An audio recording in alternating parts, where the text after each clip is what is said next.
We are not tormented by the event itself, but by the story we tell ourselves about it. That's the overarching spirit of Stop Overthinking, a book by Nick Chanton, where the author not only outlines the nature of anxiety and the spiral of thought, but also systematically dismantles it with 23 specific techniques. The book unfolds as a journey, from identifying the deep roots of mental clutter in your mind to learning how to keep a stress journal, applying models like the Eisenhower Matrix or SMART goals, and ultimately restructuring your perceptions, changing your inner voice, and building new attitudes towards life. This isn't just a collection of stress reduction tips. It's an invitation to look directly at the intricate mechanisms of the mind. Why do we cling to useless thought loops? Why does our brain, designed for survival, sometimes become our cruelest tormentor? And is it possible that through small, repeated actions, we can truly rewrite our own script? Now, let's begin the summary of this book. Chapter 1. Overthinking is not deep thinking. One morning, the sunlight had just barely peeked through the curtain, but in James's head, 1,000 chaotic whispers were already echoing. He noticed a slightly unusual mole on his shoulder. Normally, he would just pay a little attention and then forget about it. But for James, that small observation quickly turned into a storm. He dove into the internet, poring over dozens of articles about skin cancer, complications, and mortality rates. Every word he read became fuel, igniting waves of paranoia in his mind. He gasped, then stopped and told himself, maybe I'm thinking too much. But ironically, the moment he tried to stop, he began to think about his overthinking. New questions arose. Am I suffering from an anxiety disorder? Could this be an early sign of schizophrenia? The chain of questions opened up like a labyrinth with no exit, and each step he took, instead of leading to an answer, only deepened the shadows of doubt. Perhaps you found yourself in a similar situation. A thought begins quite normally, and then dozens, hundreds of variations spring from it. The cruel irony is that the brain, the tool created to solve problems, in this state becomes a betrayer. It distorts thoughts that should have been fleeting, blowing them up into emotional storms. Thoughts, originally meant to bring clarity, now become a fog obscuring all vision. When you fall into the overthinking spiral, you're not just thinking about the event, but also about the fact that you're thinking. You question every memory. You judge every decision. You dig into every emotional scar. You imagine that the more you think, the more you'll find a solution. But in reality, the more you think, the further you drift from the truth.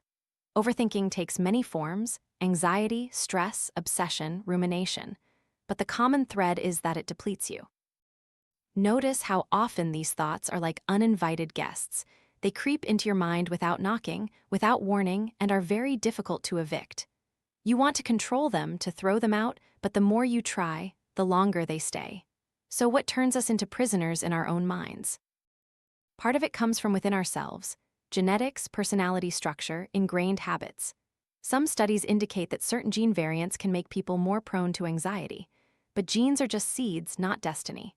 Another part comes from our environment: life events, loss, work pressure, and unhealthy lifestyle. All of these are like a scorching sun shining directly on that seed of anxiety, causing the plant of unease to grow taller, tangled, and eventually overshadowing all light. But perhaps the most crucial factor lies in how we tell our own story, known as our cognitive model, the mental framework, the lens through which we view the world. Two people can face the same event. One sees it as a challenge, the other as a catastrophe. It is this very interpretation that determines how we experience the event. I once knew a friend who grew up in a poor, deprived family. Sometimes he would sigh that he was unlucky, that fate had blocked the door to his life. But at other times, he would tell the same story, only changing his tone, saying that poverty had forged his patience and taught him how to rise from nothing. The story remained the same, but the meaning shifted, and that meaning determined his mental strength. Overthinking, ultimately, is when you construct a dark narrative around an event that is inherently normal. And when that story repeats enough times, it becomes real in your mind. The consequences don't stop at emotions. Your body also becomes a battlefield. Your heart pounds, stomach clenches, mind races, sleep is restless, stress hormones constantly flood your bloodstream, weakening immunity, eroding memory. You find yourself more irritable, less able to focus, even starting to withdraw from loved ones. Society sees you pulling away, but deep down, you know you're just sinking deeper into a whirlpool. If left unchecked, this spiral will lead to another. You're exhausted from overthinking, then you blame yourself for overthinking, and then you think about why you can't escape it. A perfect cycle of erosion. However, the important thing I want to convey from this chapter is that overthinking is not a life sentence. Stress is a fact of life, but whether you allow it to escalate into overthinking is a choice. We cannot eliminate all pressures, but we can learn to face them differently. To tell a different story. To untangle each twist of the mind. Try to imagine you are standing in a dark room and from every corner different echoes resonate. A whisper, "Am I sick?" A doubt, "What do others think of me?" Then a cold, judgmental voice, "You're pathetic." Each echo is a thought and they pile up, creating a chaotic chorus. Overthinking is standing in that room, with no exit, and the more you try to find the light switch, the more you stumble into darker compartments. Science calls this phenomenon rumination, chewing over a problem repeatedly without moving towards any action. Like a cow chewing its cud, you chew on memories, worries, and what others said, but you can't swallow peace. The result is exhaustion. The signs that you're stuck in overthinking are actually very clear. You are constantly overly conscious of every fleeting thought. You think about the fact that you're thinking, a form of metathinking. You try to control or suppress thoughts, but fail. You are easily overwhelmed, find it difficult to make decisions, or regret and doubt decisions once made. You tend to revisit past events, endlessly dwelling on things that cannot be changed. If you read these lines and recognize yourself, you are not alone. Our modern civilization, with its endless flow of information and constant comparison standards, has turned overthinking into a collective illness. But let's delve deeper. Why is this the case? One reason lies in genetics. Science has discovered certain chromosomal variations linked to a predisposition for anxiety disorders. But genes only explain a small part. You might carry anxiety genes, but that doesn't condemn you to a lifetime of anxiety. It's like having skin that burns easily doesn't mean you will get sunburned. It just means you need to apply sunscreen more carefully. The second factor is environment. Life throws countless challenges at us: loss of loved ones, financial pressure, stressful jobs, complex relationships. Yet paradoxically, some people endure severe hardships without being swallowed by overthinking, while others fall into the spiral with just a few minor bumps. The difference lies in how they see, how they tell that story in their minds. Try to recall a time you cleaned a messy room. Each messy object isn't just physical, it's like a fragment of an unfinished thought. The messier the room, the messier your mind. The external environment is a mirror reflecting what's inside a cluttered desk, an email inbox full of alerts, a poorly lit home. All of these silently add bricks to the wall of anxiety in your head. And then there's the third, most important secret. Your own cognitive model, meaning, what kind of lens do you use to view events? A person who tends to believe their life is determined by fate will easily feel helpless in the face of adversity. Conversely, someone who believes they have agency will see adversity as a challenge to grow. The same rain can be seen as mud by one person and as nourishment for sprouting seeds by another. These cognitive models are often formed very early, from childhood, from how parents reacted to difficulties, from the stories we repeatedly tell ourselves about ourselves. Each time we reinforce them, we engrave another line into the tablet of memory, and over time, those lines become truths in our perception. So what are the consequences? The consequences are that your entire body, mind, and social life are caught in the spiral. Physically, rapid heart rate, stiff muscles, digestive issues, restless sleep, reduced immunity. These reactions were designed to help our ancestors flee predators, but now, in an office full of paperwork or in bed at night, they become a burden that damages mental well-being. You find yourself exhausted, irritable, struggling to focus, losing motivation. Negative thought loops erode self-confidence, diminishing joy. Socially, you become prone to conflict with loved ones, work performance declines, you gradually withdraw, declining invitations. This isolation only makes the echoes in your head louder. If life is a garden, overthinking is the weed. It grows among beautiful flowers, draining the soil's nutrients, making it difficult for the flowers to bloom. Weeds never completely disappear, but a wise gardener knows how to prune, control, and prevent them from taking over entirely. I want you to realize a paradoxical yet hopeful truth. stress is inevitable, but overthinking is a choice. You can learn to change your cognitive lens, adjust your habits, and organize your environment. You can learn to identify the spiral before it sweeps you away. I want you to remember James, the young man at the beginning of the story. You see, from a single mole, he constructed an entire courtroom in his mind, summoning memories, judgments, fears of illness, psychiatric diagnoses. He was the defendant, the judge, the lawyer, the witness, all playing out in the cramped space of his own mind. And in the end, every verdict led to the same outcome. He was exhausted, sad, and disoriented. The terrifying thing about overthinking is that it doesn't need a big reason to start. A single grain of sand is enough to create a storm in your head. A casual comment, an unanswered text, a fleeting glance all can become kindling. And once you're accustomed to this spiral, your brain learns the habit. Any stimulus, and it rushes to dissect it, analyze it, then bury itself in doubt. You might argue, but isn't thoughtful consideration good? Yes, thinking helps us prepare, helps us learn from mistakes.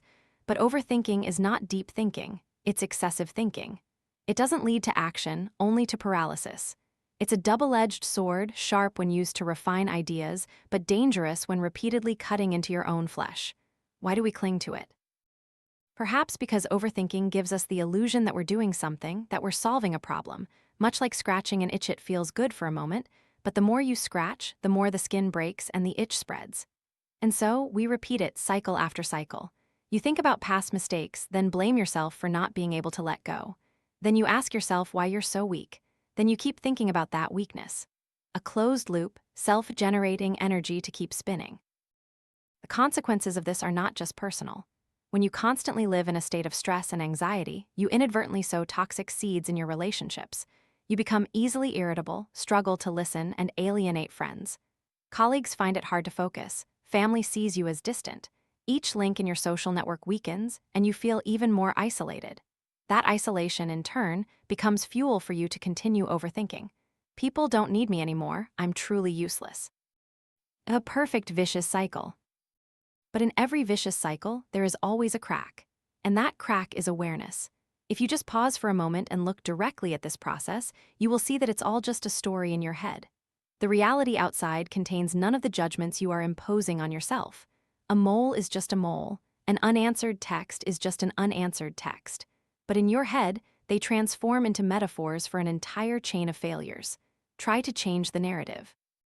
Instead of "I am a failure because I can't stop thinking," try "I am experiencing a wave of thoughts and every wave eventually breaks." Instead of "I'll never escape this situation," try "I am learning to better understand my own brain." This change is small, but it is the first step to shifting an entire cognitive model. You might ask, so how do I truly escape? The answer lies in the following chapters, where we will explore a range of tools, from stress journaling to the 5-4-3-2-1 technique to bring yourself back to the present moment, from time management using the Kanban method to changing thought patterns with CBT. Each tool is like a puzzle piece, gradually completing the picture that liberates you from the labyrinth of thought. This first chapter is not for you to immediately apply any technique. It is merely like placing a mirror in front of you, forcing you to see yourself there tired, anxious, confused, but also full of the potential for change. Overthinking, after all, is not about thinking too much, but about how you are narrating those thoughts. When you change the narration, you change the entire story, and when the story changes, you change. Stress is a fact of life, but overthinking is a choice. You can choose again. And this time, instead of stepping further into the maze, you can step out, take a deep breath, and let the light illuminate your mind once more. Chapter 2. The Formula for Stress Reduction and Beyond. Often, what stresses us isn't the event itself, but our failure to recognize how it's operating in our minds. It's like playing a game of chess but never looking at the board, only fiddling with imaginary pieces. So the first step isn't to fight, nor to avoid, but to pause and see clearly. Imagine you've had a long day, you were late for a morning meeting at work, then had a conflict with a colleague. Tasks pile up like mountains. When you get home, the sound of a construction worker's drill outside your window grates on your nerves. Before you can even catch your breath, your partner sends a terse message. "We need to talk." Your whole body tenses up like a guitar string. This is when we need a formula to untangle the mess. A formula that doesn't promise to erase all pressure, but is enough to pull us back from the brink. This formula is encapsulated in 4 A's, simple to hear, but a treasure trove within. First, avoid asterisk. Honestly admit that not every stress must be confronted. Some situations simply aren't worth expending your energy on. If you hate the Saturday morning supermarket rush, why not change your shopping schedule to Tuesday evening when it's less crowded? If you know a certain relative always brings you heavy pressure, why not limit lengthy gatherings, maintaining just enough contact instead? Avoiding isn't escaping, it's refusing unnecessary burdens. Second, alter asterisk. When you can't avoid, you can adjust the situation. The pounding drill outside your window, you could ask the workers to pause for 10 minutes when you need to make an important call. A friend who often makes hurtful, sarcastic remarks, speak up directly, "That makes me uncomfortable, please stop." Often, a single honest expression can change the situation. Third, accept asterisk. There are some things you can neither avoid nor alter. A broken relationship, a past exam result, a decision made by someone else that's beyond your control. Accepting isn't agreeing, it's looking directly at the truth and saying, "I can't bend this, but I can choose my reaction." Forgiveness, sometimes, is how you cut the cord tying you to the past. Fourth, adapt asterisk. This is the deepest level. It's not just reacting to individual situations, but changing your entire lens on life. A perfectionist is always stressed because they don't meet their self-imposed standards. When they learn to lower their expectations to a reasonable level, they no longer struggle in the endless cycle of disappointment. Adapting is training yourself a resilient body and mind, ready to bend with unexpected turns. These 4 A's are like a compass. Whenever stress hits, you ask yourself, can I avoid it? If not, what can I alter? If I can't alter it, how do I accept it? And long-term, can I adapt so I don't fall into this spiral again? Just knowing you have these 4 paths already makes your mind feel less trapped. But how do you know where, when, and from what you're experiencing stress? The answer: write it down. A stress journal isn't for complaining, but for reflection. Whenever your mood changes, record the time, your stress level from 1 to 10, physical symptoms, and what just happened. You'll be surprised to see patterns emerge after a few days. Perhaps you'll realize that every time you receive an email from a certain person, anxiety surges, or every Sunday evening, your stomach tightens at the thought of going to work tomorrow. Writing it down is like holding a mirror up. What was vague in your head now becomes concrete words. From there, you can try to adjust. Do you find yourself prone to angry outbursts in traffic? Maybe you need to change your commute time or find a way to turn that commute into an opportunity to listen to your favorite podcast. Do you feel drained after every end-of-month meeting? Perhaps you need to prepare more beforehand or schedule rest afterward. Of course, not everyone likes extensive writing. Some only need a few bullet points. Some turn it into a gratitude journal, noting small things that make them smile each day. Some treat the page as a place to vent heavy emotions. The format isn't important. The core is that you transform invisible chaos into something observable, analyzable, and from which you can take control. There are times when you can't wait until evening to write in your journal. Panic strikes immediately. It's as if someone has flung open a door and released thousands of frantic birds into your head. Your heart races, sweat pours, thoughts rush uncontrollably. This is when you need a lifeline to pull you back to reality. That lifeline is called *5-4-3-2-1*. It sounds simple, but in a moment of crisis, it can save you from being swallowed whole. Take a deep breath, then look around. Identify 5 things you can see. It could be the lamp in the corner, your hands, a painting on the wall, or even a tiny crack in the wooden floor. As your eyes settle, you're forcing your wandering mind to return. Next, touch 4 things. Feel the weight of your body on the chair, the warmth of your jacket, the coolness of the tabletop, the rough texture of a pencil. The sense of touch makes you realize you are still here, not drifting in a storm of thoughts. Then listen to 3 sounds. The steady hum of a fan, cars outside, the chirping of sparrows, each sound like an anchor. After that, inhale and find 2 smells. Perhaps the faint scent of soap on your hands, the lingering aroma of coffee in a cup. Finally, 1 taste. It could be a faint sweetness in your mouth, or simply the sensation of your tongue as you pay attention to it. Your 5 senses bring you back. In that moment, your mind stops drifting to the past or rushing to the future and stands still in the present. A safe ground where the overthinking spiral no longer holds power. But sometimes, simply pulling yourself back to the present isn't enough because the stories in your head are too persistent. You don't just need to anchor yourself, you need to rewrite the way you're telling the story. That's when we talk about narrative therapy asterisk. Imagine your life as a novel. Every day, you write a few more pages. The problem is, many of us let overthinking hold the pen for us. And when it writes, the story is full of failure, insecurity, and lurking danger. But you can absolutely reclaim that pen. One principle in narrative therapy is externalization, separating yourself from the problem. You are not an anxious person. You are experiencing anxiety. This is a huge difference. When you label yourself with the problem, you imprison yourself. But when you treat it as something external, you can set it down, examine it, even push it out of the frame. Try giving overthinking a name. Suppose you name it Fred. The next time you hear that familiar whisper in your head, you can say, "Oh, Fred's knocking again. Hello, Fred, but I'm busy today." It might sound strange, but that simple act is enough to create distance, reminding you that Fred is not you. This therapy also encourages us to deconstruct the mess. When a problem in your head seems like a mountain, break it down into individual stones. If you're worried about your health, don't let it pull you into 1,000 branches of thought about losing your job, medical bills, death. Ask, what is the real problem right now?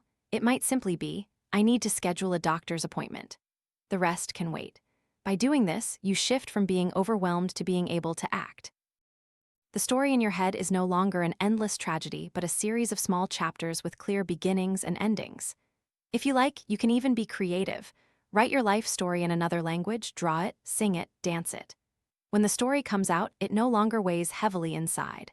And most importantly, remember, you are not the problem.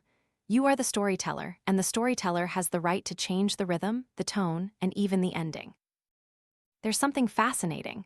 When you change the way you tell your story, you also change the way you live. Remember the last time you confided in a close friend.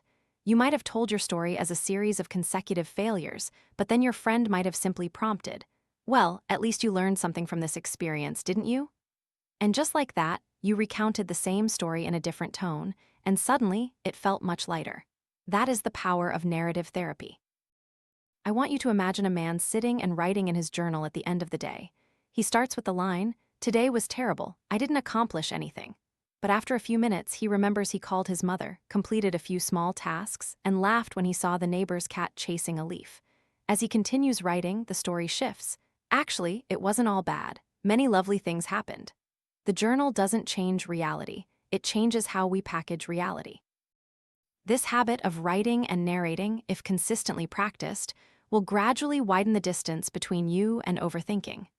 You no longer let it sit on your shoulder, whispering toxic words.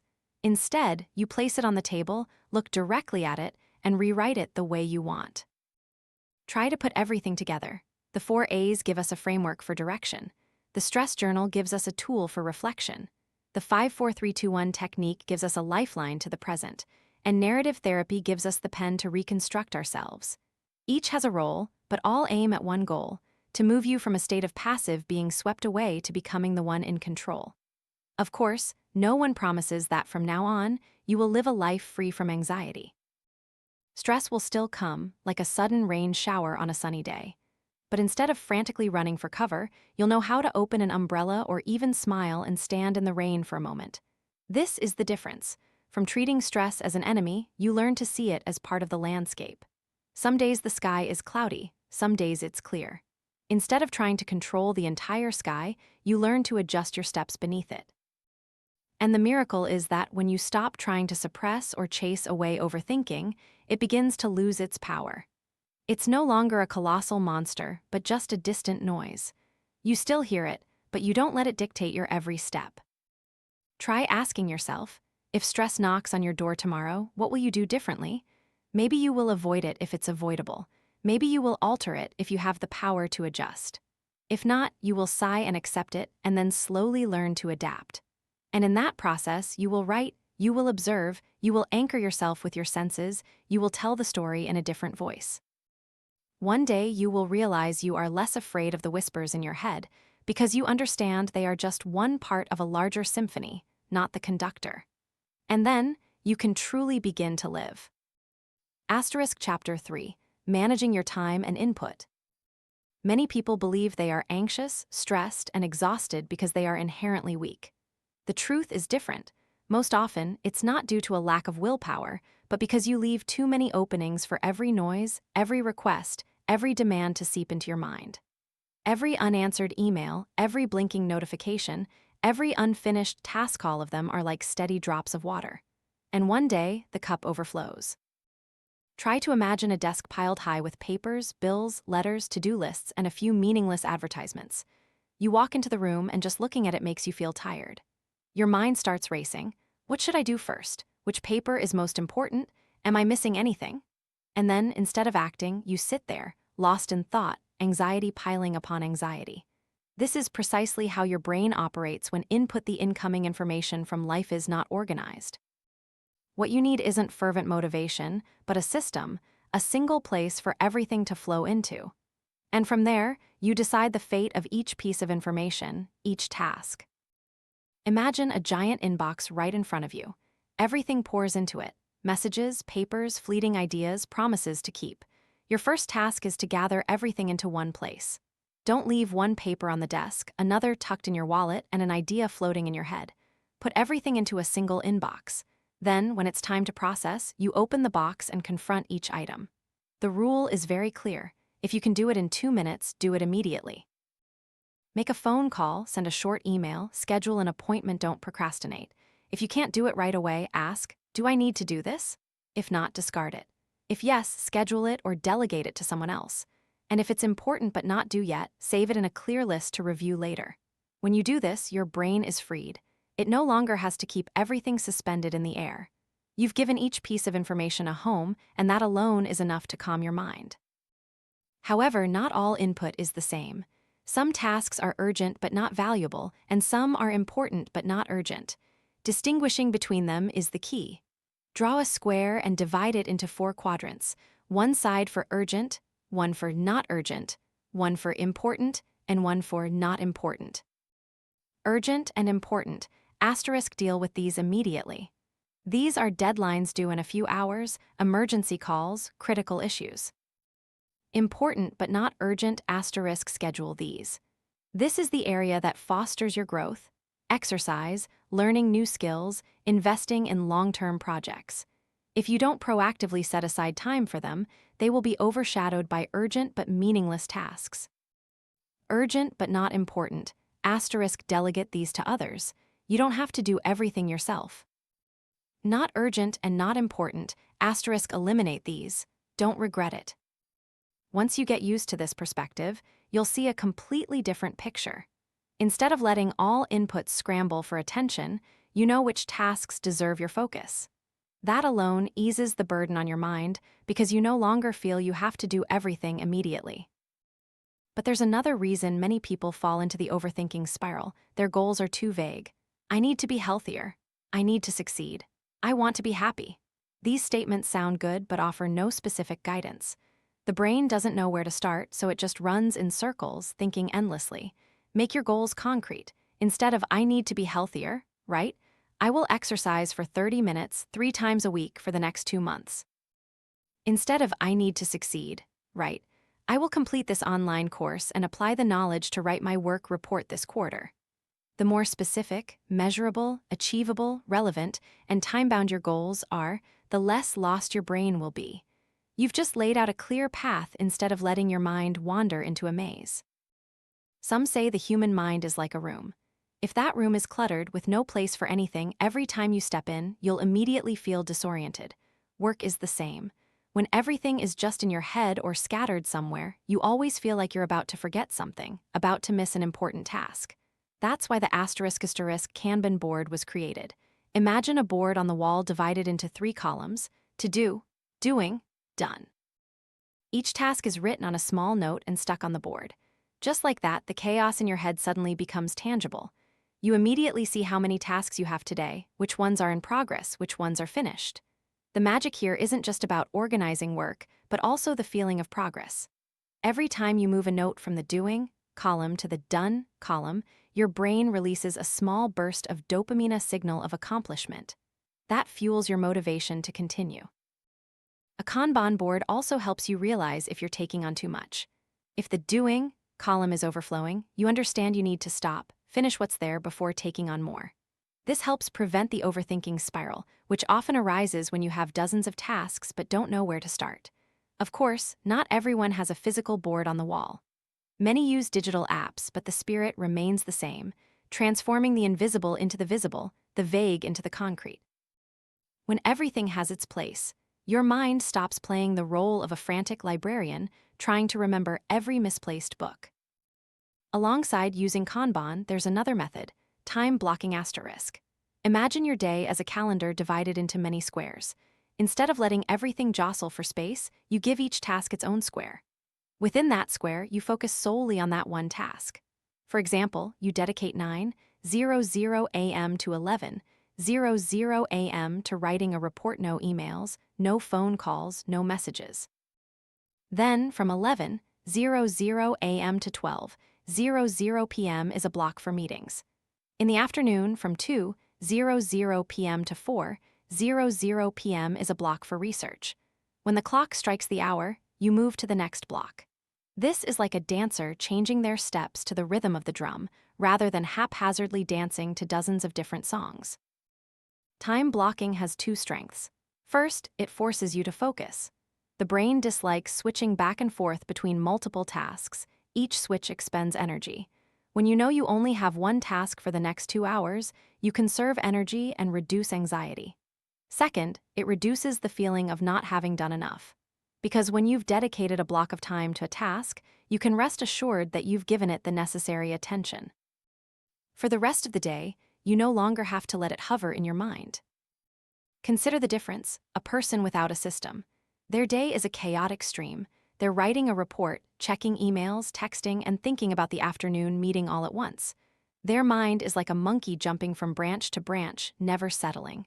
A person with a system, their day is a neat series of time blocks. When they are in one block, they are fully present there. When it ends, they close it and move to the next block. Their mind, as a result, is calmer. You might think, but what if something unexpected comes up? Of course, it will. That's why you should leave some blank blocks in your calendar, buffer zones, to handle the unexpected.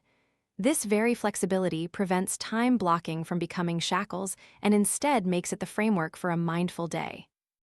When you combine these methods, the inbox for input processing, the 4-quadrant matrix, SMART goals, Kanban, and time blocking, you are building a fortress for yourself. Input may still arrive, but it no longer jostles chaotically in your head. It's guided through a gate, arranged in lines, and you, the gatekeeper, know exactly what to do step by step.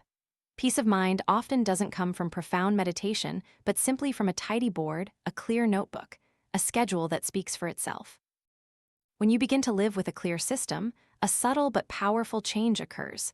Your mind no longer needs to play the role of a frantic gatekeeper. You don't have to wake up in the middle of the night wondering what's due tomorrow, nor do you have to keep dozens of fragmented notes floating in your head. Instead, you trust that everything has its place in a list, on a board, within a time block. That trust frees up energy. The brain is like a computer. If too many windows are open simultaneously, it will overheat, slow down, and easily crash. But when you close unnecessary windows, keeping only what's essential, the entire system runs more smoothly. Overthinking, in many cases, is the state of an overloaded brain trying to hold onto unresolved matters. The more external storage you create in real life, the more you free up internally. Some ask if these tools are just work management techniques or if they truly address the root psychological issues. The answer is both, because stress doesn't just come from major events but from the accumulation of small things. An unanswered message, an unsent email, an unrecorded appointment call, these creep in like tiny thorns, not causing immediate bleeding but constantly chafing and tiring the mind. When you gather them, organize them, and deal with them, you are pulling out one thorn at a time. Remember when you cleared your desk. When all papers were sorted, when the surface was clean and clear, you felt more at ease, more lucid. Your mind and your external environment are two sides of the same mirror. Order out there fosters order in here. It's no accident that systems like GTD, Kanban, or time blocking are widely adopted by managers, engineers, and artists. The common thread is that they all transform invisible chaos into something tangible, thereby convincing the mind that everything is under control. And that very belief in control is the most powerful stress reliever. But it's also important to clarify, no system is perfect. Some days you'll still miss deadlines, still get swept away by unexpected events. Sometimes your Kanban board will be cluttered with sticky notes. But the difference is, you no longer feel overwhelmed. You know how to return, regroup, and start fresh. It's like learning to swim. Once you know how, you might still get knocked over by waves, but you won't fear drowning anymore. The most valuable aspect of all these methods isn't how much you accomplish, but the peace of mind you regain. Overthinking always starts with a feeling of helplessness, that too many things are beyond your control. When you have a schedule, a board, a plan, you see each piece laid out, and helplessness gradually gives way to action. And then you can dedicate your energy to what truly matters: reading a book you love, talking with loved ones, creating, resting. Because you know that those inputs won't disappear into thin air, they are waiting for you to process them at the right time. This is the shift from firefighting to prevention. Instead of waiting for stress to explode before trying to alleviate it, you build a structure to prevent it from erupting in the first place. That's why time and input management isn't just a technique, it's a form of therapy. Therapy of order. Your mind is like a garden. If you let seeds scatter everywhere, soon weeds will proliferate. But if you have proper beds, boundaries, and a watering schedule, that garden will bloom. Inputs are the seeds, and you, the gardener, decide how they will grow. Chapter 4. How to find instant meditation. There are days when you no longer have the energy to organize inputs, no longer the patience to write goals or draw up plans. Your head feels too heavy, your heart pounds rapidly, your breath is shallow. In those moments, you don't need a long-term plan. You need an immediate escape, an instant pocket of calm to pull yourself back from the brink. And the fascinating thing is, your body already holds the key. Try sitting down, closing your eyes, and whispering in your mind, "My arms are heavy." Repeat a few times, then switch to, "My arms are warm." You don't need to believe it immediately, no need to force it. Just let the words flow into your mind like steady drops of water. Then expand it. "My breath is steady. My heartbeat is calm." At first, you might find it strange, even amusing, but if you're patient, you'll notice your body genuinely responds. Your heart rate slows, your breathing deepens, your muscles relax. This is because the body and mind are connected by invisible threads. When you plant a signal of safety in your mind, your parasympathetic nervous system is activated, signaling your entire body that everything is all right. This is the power of autosuggestion, a form of mental training developed by the German physician Johannes Schultz. He observed that simply by evoking sensations of heaviness and warmth in the limbs, patients experienced reduced anxiety, lower blood pressure, and improved sleep. No medication needed, just words and focus. Imagine you're sitting on a crowded train, your mind is taut as a string. You try whispering in your mind, "My shoulders are heavy, my shoulders are warm, my heartbeat is calm." Each word is like a small stone dropped onto a lake, creating ripples that spread, soothing the agitation. Before long, you realize you're breathing slower. If you practice consistently, whenever stress hits, just a short phrase will be enough to remind your body to return. It's as if you've taught it a secret language, the language of calm. But sometimes, you don't want to whisper repetitive phrases. You want to escape the cramped room in your head entirely, and then imagination becomes the door. Try closing your eyes and asking yourself, "Where do I feel safest?" Perhaps it's a childhood beach, where you once sat watching the waves and listening to the gulls. Perhaps it's a small room with a familiar armchair, soft yellow light, and the faint scent of chamomile tea. Perhaps it's a forest where light filters through the canopy and the wind whispers above. Enter that space with all your senses. See the colors, hear the sounds, smell the aromas, feel the temperature. Imagine touching small details. The more specific, the more your brain believes you are truly there. And when your brain believes, your body responds, heart rate slows, blood pressure lowers, tension dissolves. Science calls this asterisk-guided imagery asterisk. With regular practice, you can carry this sanctuary in your pocket, pulling it out whenever a storm brews. And the beautiful thing is, no one can take it from you. It's your own world you've built, a safe place you can return to as often as you like. You are sitting still, eyes closed, and the scene begins to unfold clearly. On the beach, you hear the gentle lapping of waves, the salty wind blowing on your face, the sky stretching a deep blue, and in the distance, a white sail slowly passes by. Each detail you add is like a brushstroke, and soon, that picture becomes a second world, a place where you can find refuge. The brain doesn't sharply distinguish between real and imagined experiences. When you recall or imagine a sound, the auditory processing region of your brain lights up. When you imagine the scent of flowers, the olfactory processing region activates. As a result, your entire body reacts as if you were truly in that scene. In just a few minutes, you find yourself breathing deeper, your body softening, chaotic thoughts slowing down. But sometimes even imagining is difficult because your body is too tense, shoulders stiff as stone, jaw clenched, hands cramped. At this point, there's another method, tense and release asterisk. Start with your hands, clench your fingers tightly, hold for a few seconds, then release. Feel the relaxation spread all the way to your wrists, then to your arms. Squeeze your muscles as if lifting a heavy object, then let go, feeling the warmth spread. Gradually move to your shoulders, shrug them high, hold, then lower them.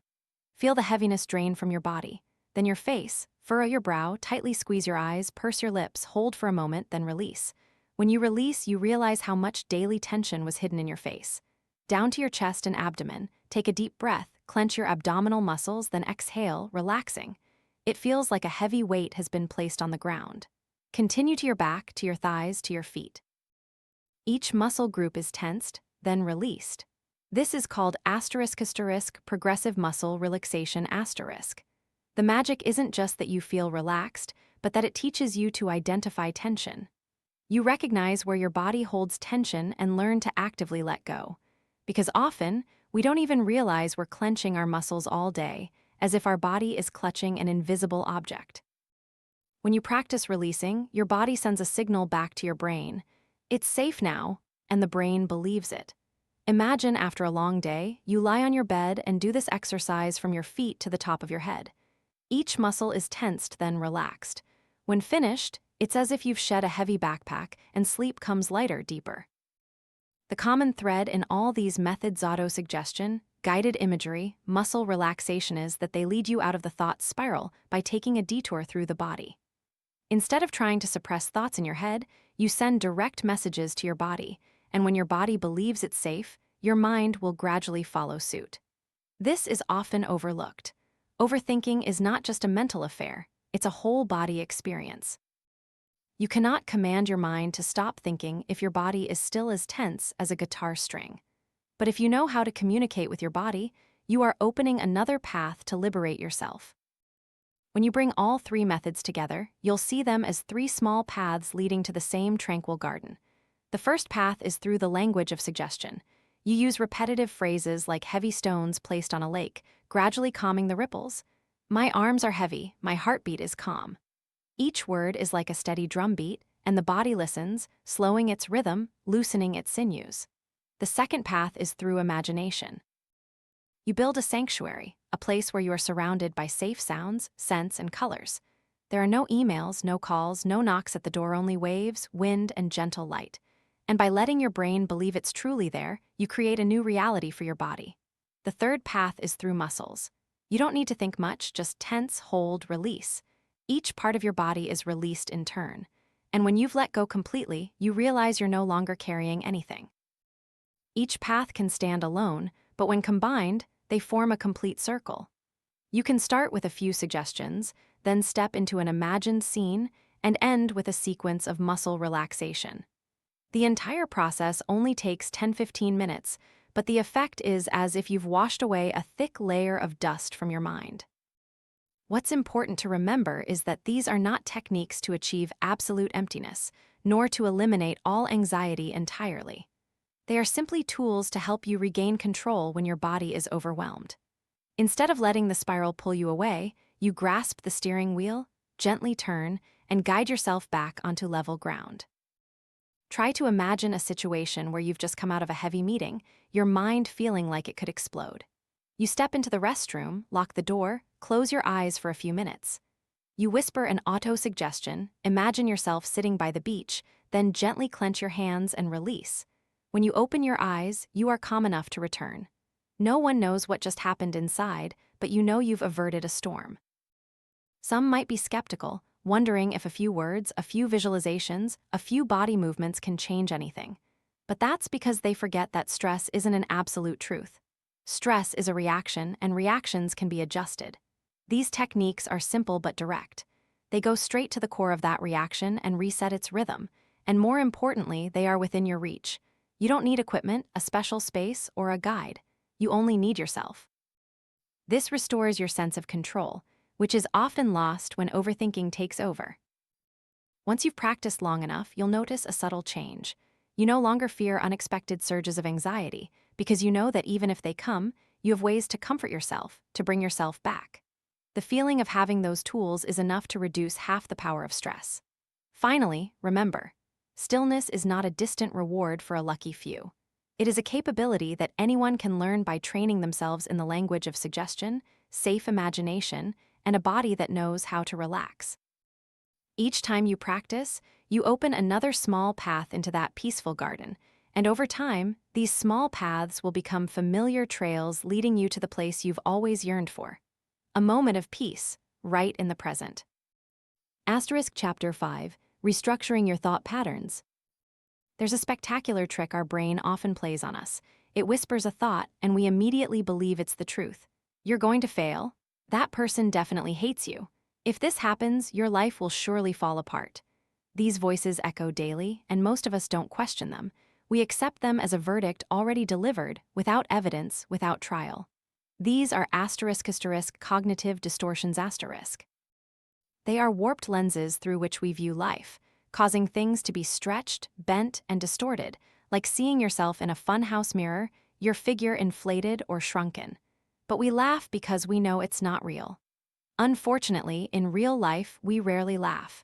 We believe implicitly in that distorted mirror. Consider the all or nothing thinking, one small mistake, and you immediately conclude you're useless. A presentation stumbles in a few places, and instantly, I've completely failed. Your brain erases all the good parts, keeping only the flaws to magnify or distort. Or catastrophizing, you drop a glass, and in your head, I'm always clumsy. I'm surely going to cause a bigger problem. A small incident becomes proof of an entire chain of failures. Sometimes, you might even assume you can read other people's minds. A colleague doesn't smile as they pass, and you conclude they must despise you, when in reality, they might just be busy thinking about an unpaid bill. Or emotional reasoning. Your stomach aches slightly, and your brain immediately constructs a scenario. This must be a serious illness. I'll be hospitalized, lose my job, lose everything. In just a few seconds, you've taken yourself from a minor pain to the brink of tragedy. All these distortions have one thing in common. They pull you into the overthinking spiral. Because they paint a reality far darker than the truth, and in your confusion, you believe you're thinking logically, when in fact, you're just repeating old, deeply ingrained scripts. The first step to breaking free is identification . Imagine you're holding a magnifying glass, examining each thought. When you hear the whisper, "You're going to fail," you pause and ask, "Is this the truth or just a thought?" This question seems simple, but it is the boundary between freedom and shackles. Practice separating thoughts from facts. The fact is, you dropped a glass. The thought is, I'm always clumsy. I can never do anything right. The fact is, a colleague didn't smile. The thought is, they hate me. Just by distinguishing these two layers, you've stripped overthinking of some of its power. There's a simple method, journaling . Take a piece of paper and divide it into 3 columns: situation, thought, and evidence. For example, situation: I sent an email and haven't received a reply. Thought: they are angry with me. Evidence: they might be busy. I've seen them reply slowly to others before. When you write it down, what's in your head suddenly becomes clear, and you realize the irrationality. The brain is like a biased lawyer, always seeking evidence to confirm negative beliefs. Your job is to play the opposing counsel, questioning, is there any other evidence? If someone else were in this situation, would I judge them so harshly? These questions open a crack, allowing light to seep in. You might think that doing this feels forced, that you know you're useless and writing it down won't change anything. But that's another distortion, extreme generalization . The truth is, your brain has learned to think in a rut, and like any rut, if you stop walking in it, grass will grow over and you can forge a new path. You are participating in an experiment. In front of you is a simple record sheet with rows and columns. The first row records the situation. The second, the thought. Next, the emotion. Then the behavior. Finally, the result. For example, situation. You walk into a meeting room, a colleague doesn't greet you. Thought immediately, he looks down on me. Emotion, anxious, sad. Behavior, you remain silent throughout the meeting, avoid eye contact. Result, you feel excluded and the spiral continues. But let's try changing it a bit. Same situation, you write down, colleague didn't greet me. You pause and ask yourself, what other possibilities are there? Alternative thought, maybe he's preoccupied with personal matters. Emotion, more calm. Behavior, you proactively smile and greet him. Result, the conversation flows without awkwardness. This is the essence of asterisk cognitive behavioral therapy, CBT asterisk. It doesn't ask you to be falsely optimistic. It doesn't force you to turn everything rosy. It simply invites you to step out of the single rut and try another path. Sometimes, just a small pivot is enough to change the entire journey. Remember that your emotions don't arise from the event itself, but from how you interpret the event. A sudden rain could be a disaster for someone planning a picnic, but a joy for a farmer waiting for water. The event is identical, but the thoughts differ, and so do the emotions and behaviors. Each time you write it down, you give yourself the opportunity to see that connection, and when you see it clearly, you can begin to change. One of the places where distortions appear most often is in asterisk self. Talk asterisk asterisk the things you whisper to yourself. Pay attention. How many times throughout the day do you hear voices saying, "You'll never succeed," "You're so incompetent"? If a friend constantly spoke to you like that, you'd soon avoid them, yet you endure it from yourself daily. CBT teaches you how to clean up your self-talk. Write those statements down and then challenge them. For example, self-talk, I always fail. Challenge, always, have I truly never succeeded at anything? What about the time I completed that project, the time I helped a friend, the time I learned a new skill? When you ask questions, you force your brain to provide proof, and often it has none. That emptiness is the space for you to fill with a different, fairer, more nurturing statement. Try changing "I'm so incompetent" to "I'm not skilled yet, but I'm learning," or "I'm never patient" to "I find patience difficult, but I can practice it." You don't need to turn it into a flamboyant slogan, just be fair, specific, and realistic. These new self-talk statements are like seeds. Initially, you plant them with little belief, but if you water them daily, they will take root and sprout. Over time, they will crowd out the distorted weeds, and the garden in your head will begin to change. Try to recall a time you blamed yourself for a small mistake. At that moment, if someone had come and said, "It's okay, everyone makes mistakes, and you've done many other good things," you would surely have felt much better. Now, CBT teaches you to become that person, the fair, compassionate friend to yourself. Imagine an old script existing in your head, repeating for years. Every time you make a mistake, the line appears, "You're so stupid." Every time you face a challenge, the script flips to the part, "You're going to fail." It plays like an old, worn-out cassette tape, looping the same song. Self-scripting is how you rewrite that script. You need to sit down, open a blank page, and start composing a new internal dialogue for yourself. Not meaningless slogans, but words you truly want to hear when you feel vulnerable. For example, when you feel stuck, instead of hearing, "You'll never change," you write, "I've overcome many difficulties before. This time will be no different." When you fear failure, instead of hearing, "You're incompetent," you write, "I might not succeed immediately, but I will improve step by step." Write as if you are a character in a novel, and you, the author, decide that character's inner voice. You don't need to make it a rosy story, just fair enough, realistic enough, and with a bit of belief that change is possible. Initially, reading the new scripts might feel awkward, like an actor who hasn't learned their lines. You'll hear the old voice strongly and the new voice weakly. But if you're persistent, each time the old voice pops up, you open your new script and reread it. Repeat this over and over, like rehearsing for a grand play. The brain learns through repetition. Each time you read, you carve a new groove. Gradually, the old cassette tape wears out, and the new recording plays more clearly. One day, you'll realize that when you make a mistake, the first voice that comes to mind is no longer, "You're stupid." But "It's okay, everyone makes mistakes, I'll learn from this." That is the moment you have reprogrammed yourself. Remember that overthinking is nurtured by old scripts filled with judgment and tragedy. You've believed them for so long that you've mistaken them for your true nature. But when you start to write, read, and live by a new script, you gradually prove that they are just stories, and stories can be changed. You can turn this into a ritual. Each morning before starting your day, read a few lines from your new script, or each evening before bed, write a short dialogue as a reminder for tomorrow.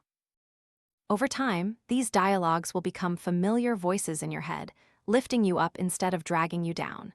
And the miracle is, when your inner self-talk changes, your external behavior changes too. You dare to try new things because you no longer fear being judged by yourself.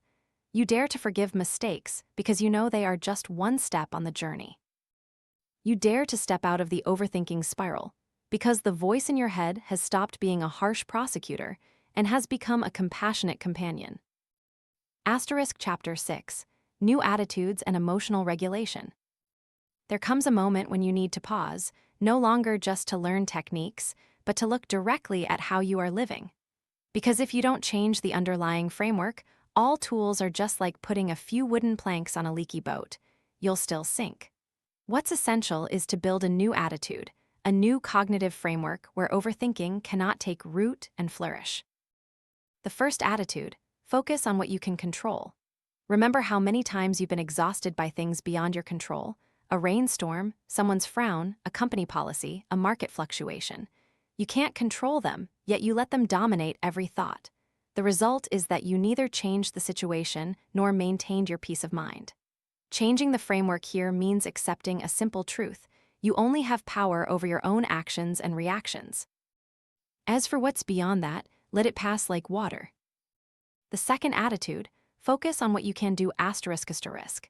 Many people spend hours, days, even months in a state of anxious paralysis.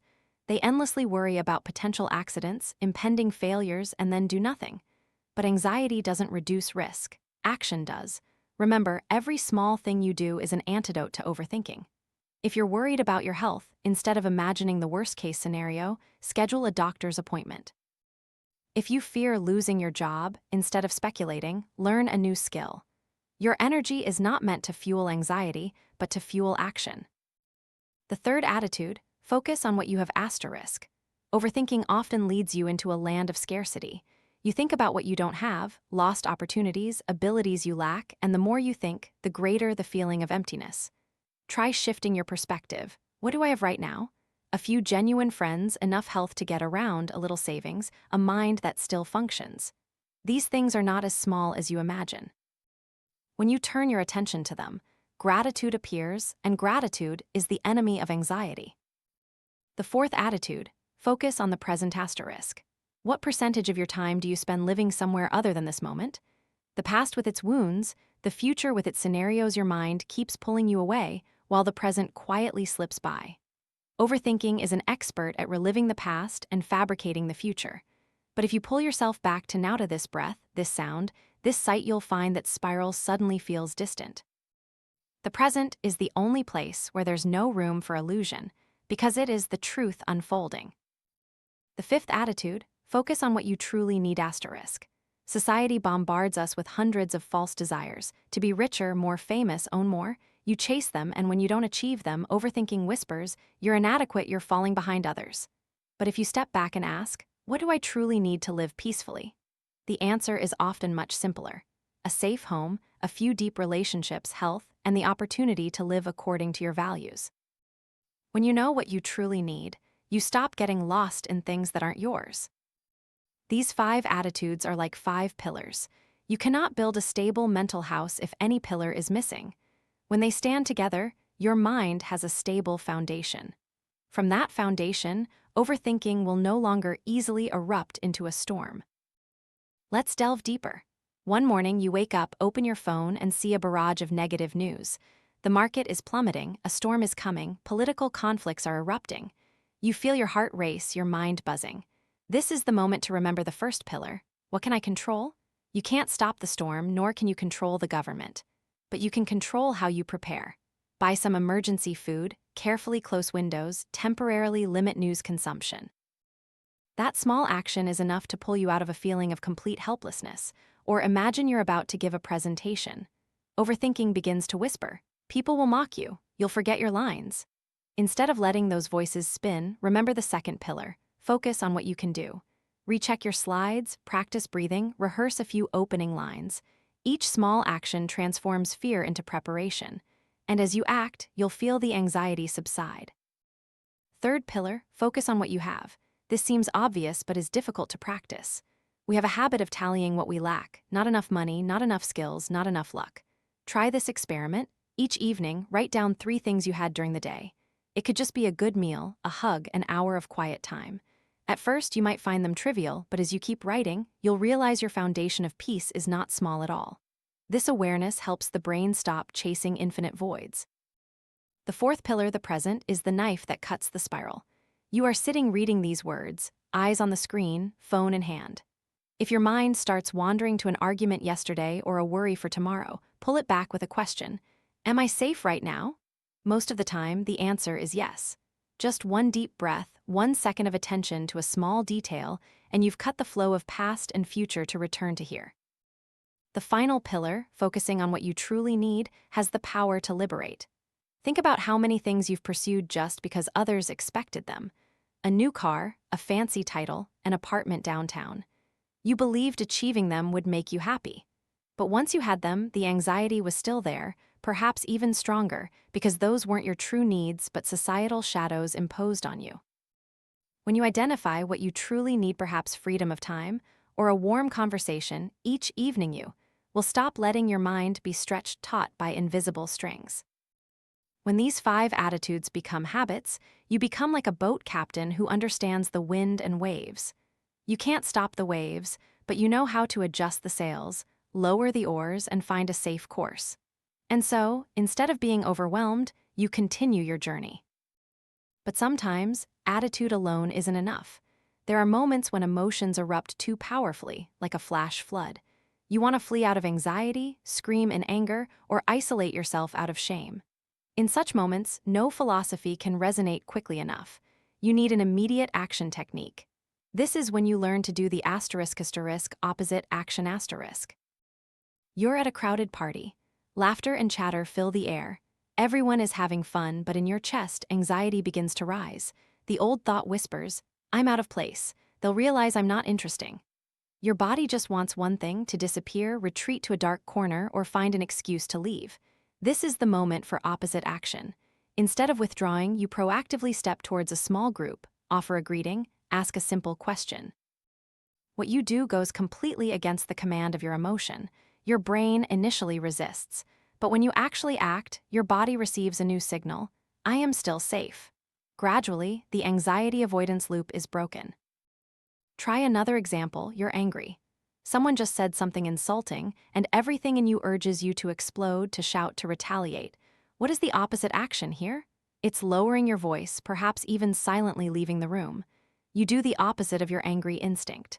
At first, it feels like swimming against the current.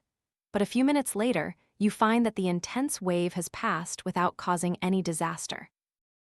Opposite action isn't about denying emotions. It doesn't force you to pretend to be happy when sad or calm when scared. It's simply a strategy. When an emotion pushes you down a path that will make things worse, you go in the opposite direction. This new behavior sends a different message to the brain, and emotions gradually adjust accordingly. Remember, emotions are born to prepare for action. Fear makes you want to flee, anger makes you want to attack. But in modern life, these instinctive reactions are often inappropriate. You can't run away from an important meeting, nor can you shout at your boss. So you need to retrain yourself. When emotion points east, you try walking west. Of course, it's not easy the first time. Opposite action is like training a new muscle. Initially, it's shaky, clumsy. You might approach the group at the party with a forced smile, a stammered sentence, but the mere fact that you didn't run away is a victory.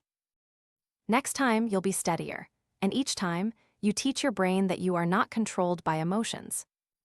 Try practicing in small situations. When you just want to lie in bed due to fatigue, get up and take a 5-minute walk. When you feel ashamed and want to avoid others' gaze, try looking at them and smiling gently. When you just want to sink into silence, pick up the phone and call a friend. Each small counteraction is a brick rebuilding your path. Opposite action doesn't turn you into someone without emotions. On the contrary, it restores your freedom.